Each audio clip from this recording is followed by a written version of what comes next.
like to bury your dead at sea? You now can because it's legal.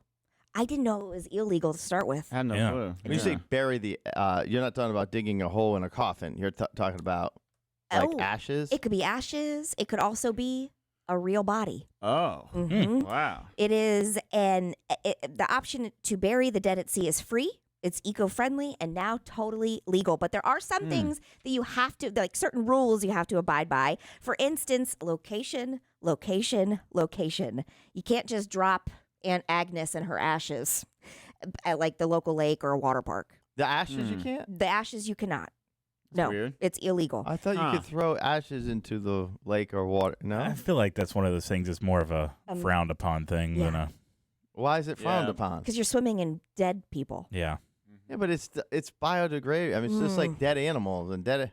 I mean, I guess, except for we know intentionally that we're putting their bodies. It's ashes at that I point. know, but I feel like people who have done it have to sneak around to do it. Mm-hmm. You know? Yeah. I don't know, but it says if you want to take ashes for burial at sea, you must go at least 3 nautical miles from land, and you're in ocean waters that are at least 600 feet deep. Some locations require you to go deeper. Some of the off the coast of Florida require a depth of 1,800 feet. Oh my gosh. Dang. Yes. So if But what's the point? Like, what's the difference? You're saying that, but if somebody has ashes, are they allowed to like throw it on the ground? Like, can you throw ashes in the woods? I don't know. I think it depends where. I had an uncle pass away several years ago, and he was cremated, and he always wanted his ashes in a couple different places. And one of the places he wanted his ashes was in Cedar Point, Ohio, the roller coaster theme park. What? Yes. So my family took a trip to Cedar Point with full intent of spreading his ashes somewhere on the grounds of Cedar Point. Uh-huh. And when someone found out what we were doing, they told us we couldn't do it. Now, I don't know if that was because it was their property and they didn't want it done. I mean, we did it. But we were told by people who worked there that we weren't allowed to do it. So what we did was we rode, there's like a train that will take you to different parts of the park. We got on the train, and as we were getting off the train, we went to throw it. It was in a little cup that we had, some of his ashes, and they ended up getting on the steps of the train. So then everyone stepped on the ashes. Wow. And then took him to all the different corners of the park. So technically, he was everywhere, not just on the train. Yeah. You probably rode every ride. Yeah. Right, yeah. So he got fun day that day. But somebody who worked there heard, because we were talking about, well, where are we going to spread the ashes? And somebody said, just so you know, it's illegal to spread ashes here at the park. I'm shocked because it's just ashes. It's like it's almost like this.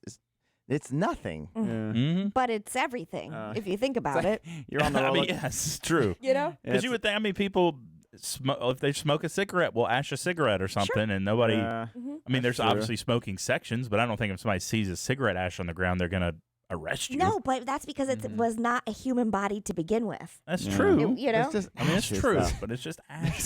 But you're not on. Matt, I think that might be my most favorite story you've ever told on the air. Your uncle wanted to have his ashes at an amusement park. Yeah. There were a couple different places he wanted to be. Some in the Atlantic, some in the Pacific Ocean, off of I forget which mountain it was, and part of it was Cedar Point. Had he been to all of these places while he was living, or was he just sending you on a wild goose hunt? No, this wasn't like a national treasure hunt that he was sending us on. No, he went to these places. I'd like the Pacific, please. And he loved roller coasters and thrill rides and stuff, and so he always said he wanted to be part of them at Cedar Point, and so we went to do it. And Cedar Point, by the way, I think is the same company that now owns Carowinds. I'm not 100% sure. But do you think he was doing this little thing for you guys so he knew that your family was going to be forced to go on these vacations to experience? I do think that was probably part of it too. Like if I ask you to do this, then the family will go and do this together. Because going to Cedar Point, that's the only time I've ever been, and most of my family, it's the first time we'd ever been as a whole family like that. So I do think that was part of it too. It was like, well, you'll enjoy. Everybody will go and have that time together, and we really did have a great time. it was clouded by that moment that we were like, oh God, he's everywhere. I just imagine. It's such a mess. Sorry. Did the wind? You throw the ashes out. The wind caught it and pushed it back. Because then what happens is like you get like a bottled water and it's like, well, maybe you just wash it off. Ashes get wet; they stick to everything. Yes. So it makes it worse, 10 times worse. Did you say a little prayer or something when you dug your hand into the bag? No. Because at this point we'd already gotten the amount out of the bag that we were going to use. I We see. had put it in almost like a Ziploc? kid's cup, Okay. and we had a lid on the got cup. on the floor in the back seat. We had a lid on the cup so that it didn't look suspicious because you don't want to pull out a bag of ashes in a park. So we had it in like a kid's cup with a lid, and we went to pop the lid off. And when we popped the lid off, it took a second, and that's when it right there on the Everywhere. steps, right? Mhm. Oh God, it's on the steps. Yeah. I'm glad to know. I was picturing Ziploc. I No, really not was. Ziploc, Yeah, no. keeping them fresh. Yes, it was in a sealed cup, and that was part of the problem. I think a Ziploc we could have had more control over where we spread it versus the lid popping off and all the ashes just flying everywhere. So I just imagine like you're on the roller coaster, you try to throw it while you're on the roller coaster, just smacks the person in the face behind you. Oh yeah, God. you just hear the whole ride behind you. Just, and you can inhale it. You Yes. actually inhaled somebody. Then literally, I inhaled your uncle. What's that? Yeah. What's that? Well, apparently, and this is all because if you want to be buried or bury your loved ones at sea, you now can. And it's not just the ashes, but it's totally legal. There are local and state laws that cover the transportation of non-cremated human remains. And so you have to go based by, Really? yeah. Also, if you want to bury your loved one as is, like before just in a coffin, you can do that as well, but you have to prepare the body for a burial at sea, because what will happen is if you don't do it correctly, the coffin opens and then the body floats. Really? Mhm. Yeah. And do So- they? I wonder if they allow certain. Sometimes there's some chemicals involved in preserving the body. I wonder if they have to get rid of that. Yep. Yeah. Yeah. The It's, first it's not the best look, probably. No. At first. Yeah. Well, the first step is that you remove any non-biodegradable material like plastic from the casket. Then you have to remove, Oh, I guess just a obviously, butt naked body. Like, yeah. I mean, it would, Yeah. it would have to But be it's not being buried necessarily. It's just dropped in the sea. drop, but you have to add concrete into the coffin. Well, that's not yeah. biodegradable. Maybe there's some sand or something. Mafia's been doing that for years. Yeah. It's just a body with cinder blocks tied to its ankles. Yeah. Basically, Uncle John. Put some rocks in his pocket, throw him over. Says that the weight needs to be at least 300 pounds. Dang. So however you get there to the 300-pound mark. Also, the EPA recommends applying at least 6 durable stainless steel bands, chains, or natural fiber ropes to the coffin to ensure rapid and permanent sinking.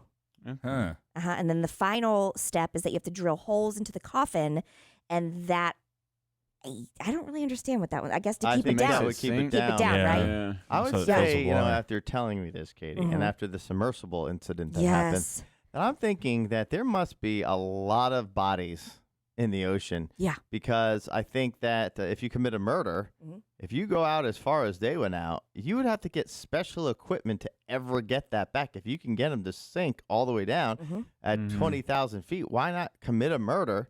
Why not? Why not? Why not? Because it's a sin. Yeah. Well, no, You're going to go to hell. It's the wrong thing to So, do. I wouldn't. but I'm saying if you are a murderer already, Yeah. and you're committing a murder, why would you leave the evidence? Just take the body and go into the middle of the sea, concrete the feet down, and who's going to go 20,000 feet under the sea to go get this body? They have to have special equipment. I just feel in this day and age, and I feel this way even about crimes that are committed on land, is that there are cameras and people watching you all the time. Like, Yeah. how are you going In to the get? middle of the sea? Yeah, because how are you going to get not cameras, but the Coast Guard and stuff? People are going to track you, and then you can't just take a regular little boat out into the middle of the ocean. Well, no, Yeah. you No. can't. So you but have to have a deep sea certain. fishing You, boat. you gotta know Yeah. a guy. You yeah. gotta know. You gotta know a I guy. mean, it's how Dexter got rid of his bodies. But how are you going to get a dead body onto a boat without people noticing? Oh, You easy. chop it up in tiny pieces, put it in trash yeah. bags. Put it on a, put it That's on what a, Dexter did. put it on a little food cart and have the waiters Roll it off. out. The Just arm cater in plops this out, put boat. it back under the blanket. Yeah, you know, one of those. A lot of times you have those huge coolers for the fish. Yeah. If you're going out deep Yeah. sea fishing, they easily can fit a body. Easily. Okay. No doubt. What I have learned. Already got the ice in it. What I've learned from this conversation is that I'm too chicken to try something like this. And we know Jason knows all the logistics. He's like, easy, Katie. I mean, You why just wouldn't you do it? Well, there are a couple questions that people might have. For instance, can I use any boat? You don't have to have a special boat. You can use your own. You can even charter one for an event. See, so like if you murder somebody and then you rent a charter, they're gonna know. So it has to be on the up and up. Maybe. I think so. I think so. You cannot throw your pets, your beloved pet, into the ocean. There are laws against. Well, I would think the animals, Doing the that. sea creatures, and the would Don't eat it. Yeah. So I don't know. Feeding the ocean. Human remains only. And but it does include the ashes of deceased pets. You cannot put them into the ocean. And then what can I throw in after them? Says their concern is mainly the environmental impact of your actions, and they want everything removed, including plastic and things that are non-biodegradable. Well, the concrete's not, but okay. Yeah. Yeah. So there you go. And you know what? So what they call it the Viking funeral, Yeah. where they prepare your body and then they put you onto this raft, so to speak. Is that the one where they set you on fire? They set you on fire. They set you on Oh, fire dang. and then throw you or like push you out to sea. Huh. And then I guess everything goes up in the And ashes. sometimes Dang. you've seen it. This is probably just on TV. This probably isn't Gosh. real Viking, but they would put you on the thing and then push you out and then have someone shoot like an arrow that was on fire onto the boat so that it would catch fire Yeah. And that in the middle of wherever. and that looks great on in a movie. In the reality, it's probably like they set you on fire, put you out there, the fire goes out, and now you have a half of a Burnt burnt body. body that they can't go get. That floats back to the shore. Oh gosh. It sounds beautiful, but it isn't.